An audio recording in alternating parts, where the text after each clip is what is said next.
A church rich with history is now destroyed by fire. Fire crews are still putting out hot spots at Westport Presbyterian Church.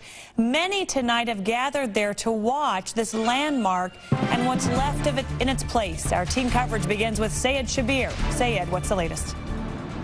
Krista, this church sits in the heart of Westport, and tonight is hitting the hearts of the people who live in the area. You can see this is a live look now. There are still fire crews on the scene. They still have a few ladders up.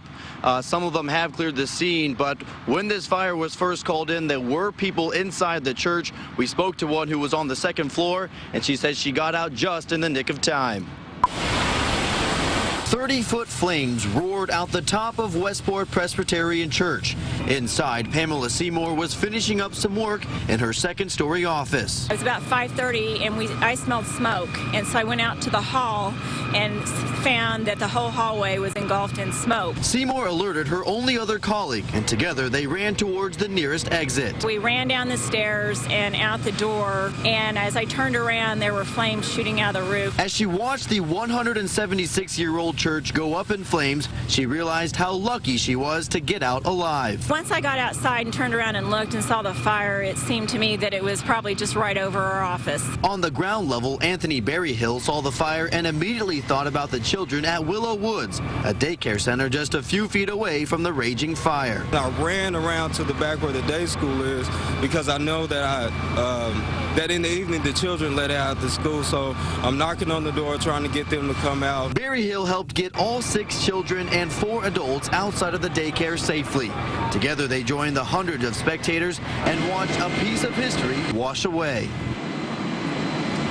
Now, Willow Woods, I'm told, did not have any fire damage. They did have some water and smoke damage, but the church, I'm told, will be a total loss. The good news, though, is that fire officials say that no one was injured. Reporting live in Westport, Sayed Shabir, NBC Action News.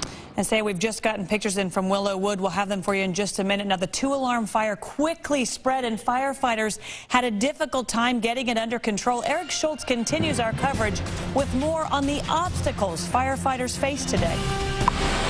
As fires go, this was no routine call.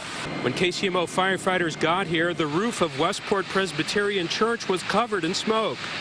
They quickly got offers of help from bystanders. We tried to throw some rocks and bricks to the firemen over here so they could break the windows. It was really hard to break the windows for them. But firefighters saw right away they could not go in and attack it. It doesn't take but several minutes of the heavy involvement of fire. If you're not able to make quick headway and knocking that fire down, then it's best to go defensive.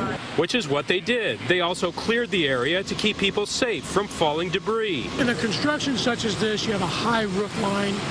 Once you have a fire that's involved into that roof structure itself, you have to be concerned about an imminent collapse. Firefighters called the water department to increase water pressure to this area and focused on protecting surrounding buildings. This church was founded in 1835, making the building 176 years old. It goes back further than Kansas City itself. It's a total devastation, and it's going to mean a huge loss for the whole Westport area.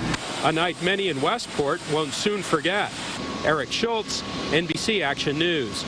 The church held many outreach programs for youth and adults. Pam Seymour, who you heard from a little bit ago, is the executive director of one of those groups, especially Westport Cooperative Services. Her group provides meals to 40 seniors and homebound people, and Seymour tells us they will operate tomorrow, just in a different location. 816-753-0848 if you have questions about that. And just in from a parent from Willow Wood there, the child care center, Jennifer Healy sent us these. She had just left the school, and this was a picture she took about an hour ago of inside, because those parents obviously very concerned about the school their children attend. She gave us 2 pictures to share with you to show that the school is intact. They believe there's some smoke damage and maybe some water damage in the back near where the church is connected. And parents tell us that they're hoping the school survives. They love their school and are very glad that teachers thought quickly to get kids out so quickly. Now, according to the congregation's website, this church is 176 years old. It was originally named Cumberland Presbyterian Church in 1835, and it was renamed years later. Now, during the Civil War, when Westport became the battleground, The first 3 decades of the church records were lost in that fight.